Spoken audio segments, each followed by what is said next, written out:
Olá, queridos irmãos, estamos retornando hoje com o capítulo 33, de título Viver.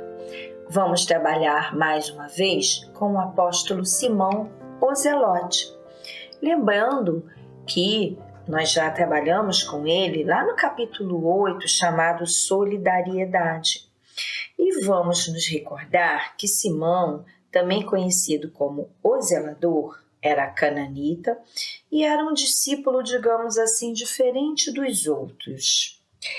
Simão, ele pertencia ao partido político nacionalista que foi idealizado por Judas, o Galileu. E Simão, ele era revoltado, não é, contra o jugo romano. Ele ficava muito aborrecido por ver seu povo pagar pesados impostos ao governo de Roma.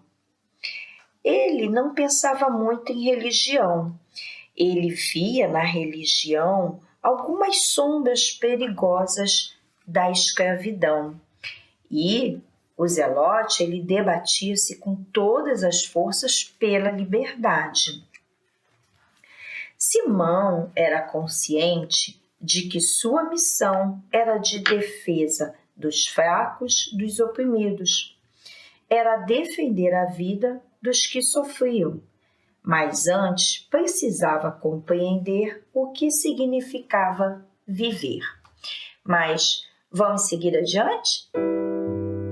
Simão, o Zelote, era, para dizer a verdade, um homem político que pertencia a um partido nacionalista fundado por Judas, o Galileu, na Galiléia.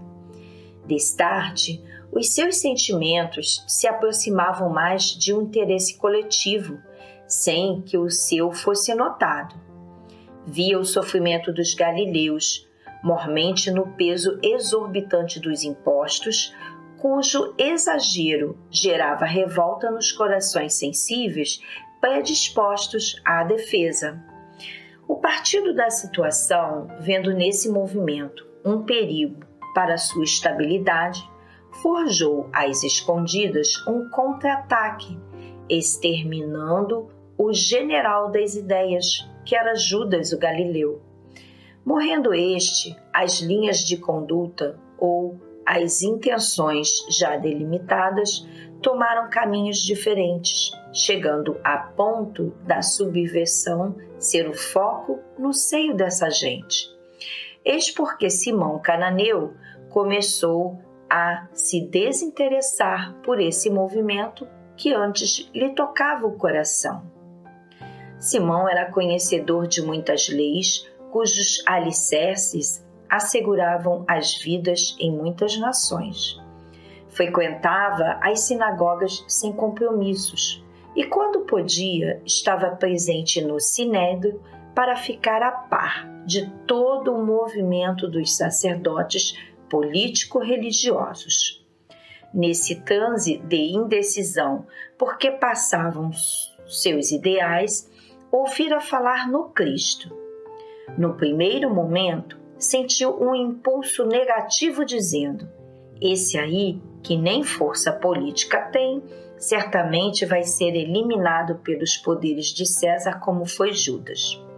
E considera: morreu o chefe, desfazem-se as ideias, considerando Jesus como um simples judeu, da mesma linha de muitos revoltados pela situação do país.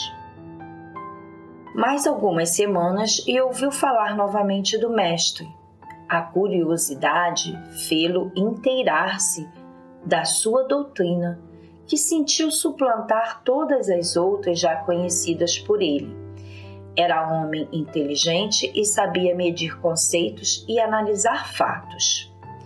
Simão era consciente de que sua missão era de defesa dos fracos, dos oprimidos, era defender a vida dos que sofriam. Mas antes precisaria compreender o que significava viver. E para que viver? Pois pretendia entregar sua própria vida em favor dessa ideia, se não fosse realmente uma loucura. Chegaram novamente notícias de grandes feitos do Nazareno que muitos já chamavam de mestre. E um simples curtidor de couros o encaminha para o maior encontro da história de sua vida e se integra no maior partido que ele jamais conhecera, por se apoiar em conceitos universais e se basear em ideias que favoreciam a liberdade de todas as criaturas, mostrando direitos e, na mesma sequência, deveres de uns para com os outros. O cananita fazia falta no colégio apostolar.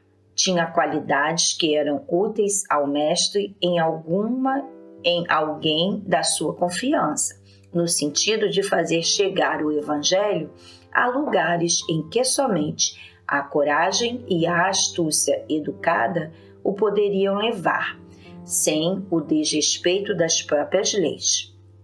Antes de conhecer Jesus, a meditação lhe fazia mal, por enxergar em tudo destruição, ataque dos fortes vencendo os fracos, tudo lhe causando imensa revolta, impacientando-o ainda mais com relação aos seus objetivos. Mas enfim encontrou o que queria e o seu coração pulsou pelo ideal.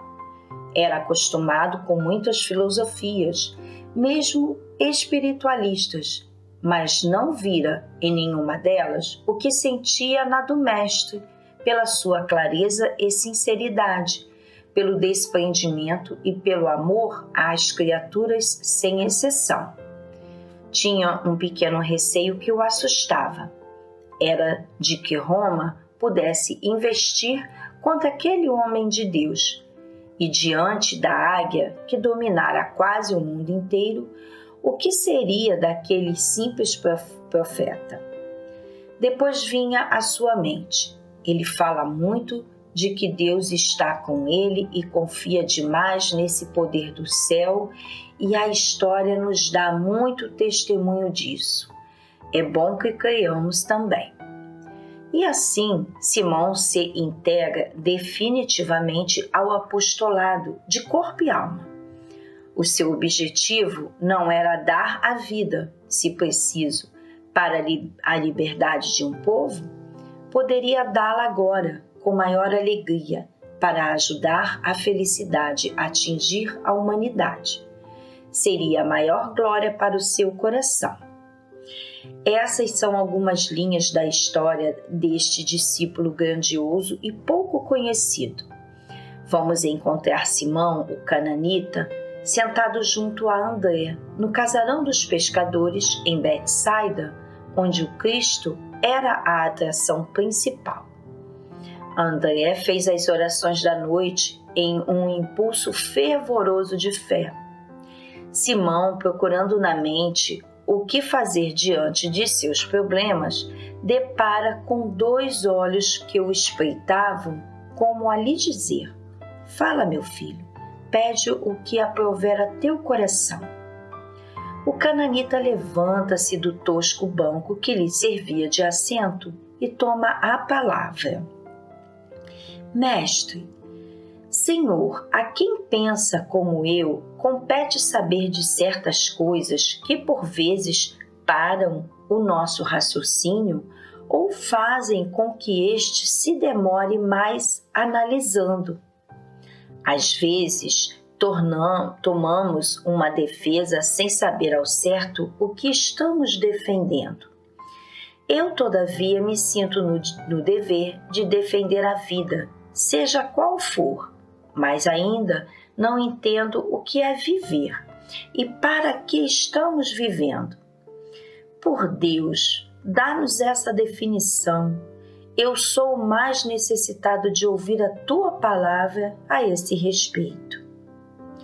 Jesus pensa alguns instantes na pergunta do discípulo e responde: Simão, a vida na sua profundidade é muito engenhosa para que mereça uma definição repentina. Toda definição de vida nós transferimos para Deus, como sendo Ele a vida. Deus é vida. e tudo o que presenciamos na criação, mesmo o que consideramos coisas mortas, na verdade, estão em plena vida, porque o Senhor de todo o universo está em tudo e tudo vive com Ele. Nós nos enganamos muito pensando e falando que a vida somente existe onde se manifesta instinto ou inteligência, pois ela vive em tudo e está permanentemente onde foi criada. Quer saber sobre a vida na sua expressão é querer conhecer a Deus na sua essência genealógica. É uma impossibilidade que se envereda nos mistérios mais obscuros da vida. Contudo, meu filho, não devemos parar de procurar aprender. O aprendizado é infinito e o nosso, ou um dos nossos deveres, é trabalhar ativamente para aprender mais do que sabemos. Nunca o Pai Todo-Poderoso nos fecha as portas do saber, desde que esse saber se compare com a nossa estatura espiritual. Nas linhas do nosso entendimento, o que podes saber é que a vida é movimento. Tudo que se move, vive, nada se encontra na inércia. E se queres viver mais intensamente, movimenta-te mais, desde que esse movimento obedeça aos regimes que as leis nos propõem. Sentir a vida, Simão, é um princípio de reconhecer Deus como o único doador universal da existência. Já pensastes em uma das menores formigas que existe, quase não alcançada por nossas vistas? Pois ela sabe o que fazer e cumpre sempre o seu dever, nunca parando de trabalhar em benefício dela e das outras. E também fazem o mesmo. Isto é vida, isto é viver. Por enquanto, é bom que não cogitemos disso, mas existem outras vidas trabalhando por toda parte, muito mais, muito menores que a menor formiga, quase invisível e mesmo invisíveis por cima da terra, com grandes objetivos. Se o teu maior interesse é lutar pela vida e pelas vidas, é bom e justo que não esqueças que somente quem dá a vida é Deus. E se Ele é a verdade, não precisa de certo modo das nossas preocupações para com que vivas. Temos sim um campo enorme de trabalho, mas não em criar e nem tampouco em ter medo de que essas vidas possam vir a perecer. Foi para isso e para outras coisas similares que desci à terra, trazendo meios mais fáceis de refletir a verdade para todos vós, de modo que compreendais os vossos deveres mais de perto, para que possais ajudar sem sofrer, consolar sem perturbar, amar sem paixão. Para mostrar o que poderemos fazer, notemos uma simples sementinha de mostarda, quase invisível aos nossos olhos e de difícil apalpação. Verdadeiramente vos digo que nem juntando todos os sábios do mundo poderiam fazê-la com a vida que têm. Onde buscariam material para fabricá-la? E mesmo desse tamanho, ela cresce na terra e se multiplica à vista dos céus e das estrelas. Esse segredo está nas mãos do Criador e nós vamos avançando para ele gradativamente. Já pensastes que quando eres crianças sabias muito menos que agora? Pois de agora em diante podereis aprender mais, num aprendizado que tem os caminhos do infinito, esticando até Deus. Esse é um assunto que nos agrada, principalmente quando agrada a todos os que nos ouvem. O silêncio se fez, todos meditam profundamente no que ouviram do Divino Mestre. O Cristo continua pensativo, mas depois fala com sabedoria. Simão, se a vida, na verdade, precisasse de nossa defesa para prosseguir, ela já não existiria desde a sua criação, e nem Deus seria Deus. Já meditastes, meu filho, no que podes fazer por ti mesmo? Já procuraste estudar o que tens feito até hoje pela tua própria defesa? Se ainda estás em dúvida sobre quase tudo, por que se apresentar como defensor de uma coisa que ainda não entendes? Defender o quê? Se não tens consciência de um simples buraco em que resvalas o pé? Queres proteger a vida dos outros quando a tua, por vezes, se encontra ameaçada por inúmeras irreverências que a tua mente engendra por não saberes o certo para ti mesmo? Se fores à guerra, tens o general que comanda, por que não sabes o que fazer? Pois bem, o nosso general maior é Deus, Criador de todas as coisas. Ele é que nos dirige em todos os pormenores, e é Ele mesmo que sabe preservar a vida que criou. Nós outros somos seus filhos, carecendo do seu amparo para continuar a viver. Ainda somos inconscientes na arte de criar. Aqueles mais velhos que os milênios despertaram para o amor, esses servem de instrumentos nas mãos da sabedoria espiritual, para ajudar aos da retaguarda a aprenderem a andar para servir, a servir para melhorar, e para melhorar acordando em si todos os dons da vida, para que Deus, essa força universal, se faça explodir por dentro das criaturas e elas possam entender os princípios da vida, mesmo que não possam ou não saibam dar explicações sobre o que é viver. Eis que estamos todos juntos por vontade de Deus, e é de nosso dever saber viver bem, compreendendo os ensinamentos da boa nova do reino, para a qual nos fizemos portadores para a terra. Ela constitui semente de valor maior, competindo a nós semear e dar assistência nos moldes da natureza, porque seu nascimento, crescimento e frutos pertencem àquele que criou a própria vida universal, Deus. Viver, Simão, é amar, pois o Senhor nos fez por amor. Finalizando, abençoo a todos, desejando muita paz.